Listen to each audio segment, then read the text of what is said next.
Hey guys, today I will tell you how to cancel a pending order on Robinhood. Let's get started. Hey guys, today I will show you how to cancel an order on Robinhood.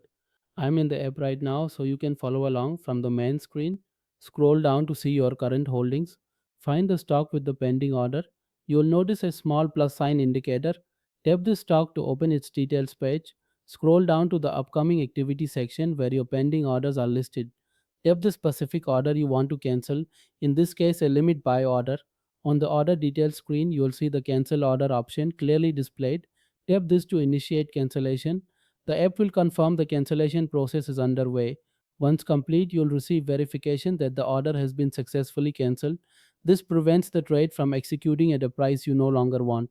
Canceling orders is crucial when market conditions change rapidly or you've had a change of strategy.